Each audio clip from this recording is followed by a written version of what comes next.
You got the list, right? I got the list. Okay, yeah. If anybody wants to follow along, just go to Wikipedia, look for what is it, greatest games of all time. Let me double check the title of it real quick here. I just want to make sure I get this List correct. games considered the best. List of video games considered the best. I just typed in greatest games of all time. It came up like the first or second Google result. And yeah. So what they did was they took a collated list. They basically went through all the lists of all the popular sites that did like greatest games of all time and figured out how many lists each of these games fit into.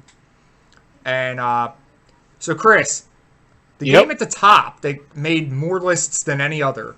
It made 45. Yes. I think there were 50 lists total, if I'm right. I can't remember, but 80. 80. 80 Okay. lists. 80 lists. Yep. Thank you, sir. This one made 45 of them. The Legend of Zelda Ocarina of Time. Mm-hmm.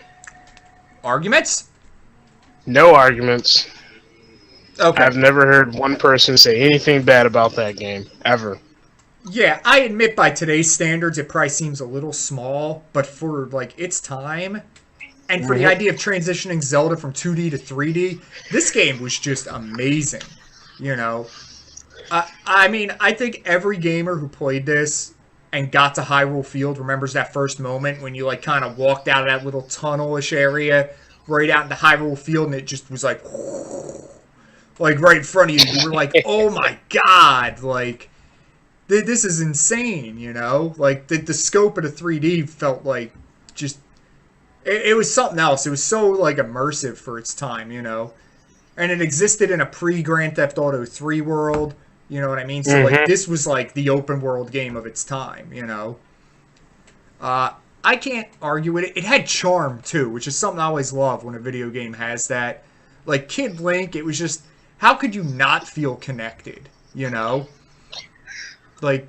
And then you had, like, the whole time travel, and you go forward as an adult, and you see, like, the dystopia that Hyrule becomes, and it's like, I gotta fix this shit. Like, I can't let it be like this. Like, I don't know. I won't argue with it being at the top. I don't necessarily know that it's the best game on the list, but if people want to say it's the best game on the list, I'm fine with it. You know, I'm not going to argue. You know. Anything you want to say about that? No, I think you summed that up pretty well. Okay. The second game on the list really surprised me. Did it surprise you? Not really. I mean, that's not really a game that I would consider... I would ever consider that in there, but I do know that I spent so much time playing it. Yeah, it's just not the kind of game I would have thought to be this high on this list. But when I saw it, I said, yeah, I can see that, you know. It must be good enough if they're making a movie out of it. God. Anyway, the game is Tetris is at number 2. It made 42 lists. Yeah, the Tetris movie, I don't have any idea what they're going to do with that. That's going to be something else. That was a surprise, but I could see it. It makes sense. Game 3 was a big surprise to me. Chrono Trigger. Made 40 lists. Oh, everybody loves Tetris. Definitely. Trying to think if Chrono Trigger is really that great. I like it was Chrono definitely Trigger. Good. Yeah. I'm telling you, the problem with these lists is that it's all people my age doing it who have this crazy infatuation with the Super Nintendo that I cannot begin to understand. It's all nostalgia driven completely. Not to say there were great games, but like when you really think about it, you know me with the 16-bit era and how I say it's the most overrated of all time. But I don't know. I like Chrono Trigger. I don't think it's this good. I think there's a lot of games lower on this list that are better than it, but I like it. So, you know, I know people love the shit out of it. I just cannot ever wrap my head around why. You know? Now, the next one, A Legend of Zelda Link to the Past, I get it. It's not my favorite Zelda game. It's not even my second or third favorite Zelda game. It's definitely my favorite Zelda game. I get people like it. I like it. I enjoy it when I play it. It's fine. I'm a big fan of the next game on the list, Super Mario 64. Oh, yeah. Yeah. Now, Chrono Trigger, Legend of Zelda Link to the Past, Super Mario 64 all made 40 of the lists. So, Mario 64, do we need to say anything else? I mean, it's 3D Mario. They nailed it. They absolutely figured out how to do 3D. Such a unique game, too. Yeah. Jumping through portraits, get to the levels. I'm going to say about a lot of the games on this list, they really need to remaster that. That game deserves a graphical and mechanic, like control-wise, like facelift. The camera, please improve the camera. Yeah. I mean, it's so great though, like what it did, and a whole new generation of people needs a chance to experience that game, and like how great that was. You know, it was a great game. Yeah. So I'm good with that. Now you know the next one is near and dear to my heart. Final Fantasy VII. You know. And you know I will talk about Final Fantasy VII for like 3, 4, 5 hours if you give me a chance. So you're gonna have to. We already did that as a group. Yes, we did a 2.5-hour episode just on Final Fantasy VII, and quite frankly, I got more to say about that game. So you know, we don't need to continue, man. We don't need to continue. I do. I love that game. That game is so great. People who don't get it, like people don't like RPGs, I'm fine. It's not for you. You don't have to get it. People like RPGs and smash that game. I just want to like get all of them and just you goddamn idiot. Like, you know what I mean? Just like turn their head a couple times and see if like it shakes everything back into place the way it should work. You know, you get all the Final Fantasy 6 idiots like, ooh, 6 is so great. Like, no, it's not. It's good. It's not great. You know. Oh, man. Anyway, I don't want to get into that debate today. One of these days, I'd like a few Final Fantasy VI fans to like seriously be willing to come on the show so we can like debate it. You know, maybe they can show me some things I'm missing about that game. But anyway, Final Fantasy VII, good game.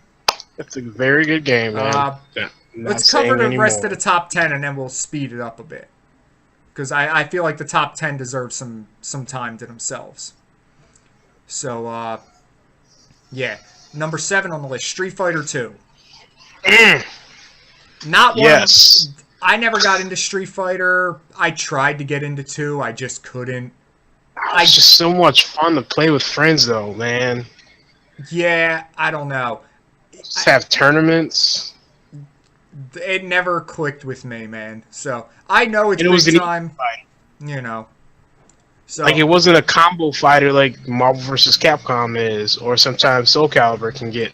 It was a very simple fighter, but it was so much fun.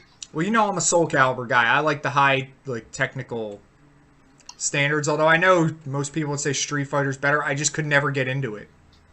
Yeah, I mean, there's still some strategy in Street Fighter when you're fighting, but for the most part, it's not as high as, like, those two games I listed, but yeah, I'm fine with it being the highest ranked fighting game on the list, though. Like, I know it. I know it's not for me, but I also know that people love the shit out of it, so I'm fine with it. All right, Chris.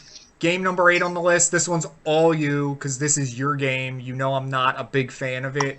So definitely one of the best, man. Super Mario World, man. I like it. I don't love it. You talk about this one. I don't know why you don't love it. Dude, it was just a great game. Style. It's really... The art style was great. It's creepy and weird, and Mario looks like a pervert, and... No, there's like football players and baseball players. The football guy was a little weird. I didn't really get that guy. It was very immersion breaking to me. I didn't I didn't like the music as much. The cape sucks compared to the Tanuki suit. Yoshi's awesome. Like, if you want anything out of me from Mario World, Yoshi is the bomb. Like, so they got that right. Yeah. That was what? I want to say you got the flying suit, or the cape, which I still think is pretty awesome. I don't think it was as... It's a shittier version of the tail. That's my take on it. The tail. The tail, you couldn't pound people. Yeah, but it had a nice meter. People? You knew when you had enough speed to go up in the air. Pound people. Yeah, and on Super Mario World, when his hands go out, you knew you had enough speed. Yeah, but then like it goes up and down. It's just weird. Like the tail. And then you gotta kind of glide it in there. Then you could pound people. Dude, get out of here, man. I'm not here to argue Mario World. I get that people like it. Get out of here. Mario 64 is rated higher than it, so I'm a happy guy because I like Mario 64 a lot more than World. and I like 3 a lot more than World. But like, I get that World's good. I've played it multiple times and beat it. It's not like I hate it. It's just I feel like it's. I just don't get why everybody else loves it so much more than me. It just confounds me. That's all. It was just a great game, man. You just hate the 16-bit era, so anything on that era. I hate the 16-bit era. I think it's overrated. Like, There's a difference. Dude, you know I'm a big-time Streets of Rage fan. You know I'm a Shining Force fan. You know the next game on our list I'm a huge fan of, and they're all 16-bit games. So don't ever say I hate the 16-bit. All right, because that's a straight lie, son. And Trekkie is still in the chat. Trekkie's going to love this one. Number 9 is Super Metroid. And other than Final Fantasy VII and Mario 64, this could have clearly been like number 1 for me. Like, Super Metroid is baller. Like, I don't know. Did you ever play Super Metroid, Chris? Yeah, I played all of like 2 hours of it. Not enough time. Like 2 hours. Yeah. Not enough time. Yeah. No, Super Metroid, like, 1, it kind of creates, like, the Metroidvania game style that is, like, possibly my favorite kind of game, because I love exploring a map and, like, opening it up, you know? Mm-hmm. And I love, like, the power-ups and how you get a power-up, and then it's like, let me go back to another area, and, like, maybe now I can get past this thing I couldn't before, you know? Like, there's something cool about that. And then, like, Super Metroid 1, it really had a creepy feel. Like, the 16-bit technology did give it the ability to feel creepier than the original. Like, the original felt like very, like, it had a real feeling of solitude, whereas, like, Super Metroid had this real creepy vibe to it. Like, yeah, Super Metroid was very creepy. Yes, I think because the environments were a little more consistent, you know what I mean? Like, everything had a greater, like, just sense of atmosphere, you know? And I just think the 16-bit technology gave them that ability. Yep. Other, like, weird little things, like you go through a glass tube in one area, you know? And then that's the beginning, isn't it? No, you're thinking of, like, the teleporters. There's actually a part where, like, you come through a door, and then you're in this glass tube, and you can kind of see there's, like, water flowing by the tube, and then you go right through to another area. Well, later I get the super bombs, and I'm like, I wonder if I could blow that glass tube up. And damned if I can, and damned if it didn't unlock a whole new area. You know? Oh, that's cool. And it was just like little things like that were really cool about Super Metroid that they just nailed, you know? So, yeah. Just awesome. They Super Metroid, one of my faves, you know? Alright, number 10, and then we're going to speed this up a little bit more. GoldenEye 007. Obvious. Yeah, I guess it's obvious. I wasn't a big fan of it. That was kind of back when I didn't really like FPSs. I played quite a bit of it, though, to be fair. So, I mean, it wasn't like I ignored it. It just, I don't know.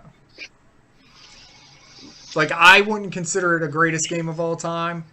But, like, I get its cultural significance because everybody was playing that shit. Like, even people I knew who didn't play games played that game. So it was a way to get everyone together. You get 4 people and you shoot each other on the screen. Yeah. So much fun. Yeah. I was one of them guys who played a lot more Perfect Dark. I like Perfect Dark too, though. Yeah. I think because I never really watched much of the Bond movies either, so like I didn't have any connection to Bond. And I had no connection to Bond. Yeah, and I really was like kind of anti-FPS at that point because I was like, what? Why? No, like I don't like this. You know, I don't know. I've told the story many a times, but playing FPSs on a 4x3 monitor really sucks because it feels like my field of vision is so much narrower than in real life. Whereas once I got a widescreen TV and played FPSs in widescreen, it clicked. You know. I mean, so, it just you're playing a game. It's not real life. But you know what I mean? Like I felt like my peripheral vision was more limited than it really is. You know, and once I had a widescreen, it was like I had that vision, and it felt a lot better. Like it definitely feels better to play on a widescreen, but I never actually had that issue of. I always would just be mad. I'd just be like, I want to play in third person. I don't want to play in first person. I fucking hate third person a lot of times. Yeah, now I do. Now that I have a widescreen, I do. But you know, unless it's good third person, you know. Yeah. Anyway. So that's the top 10 on this thing.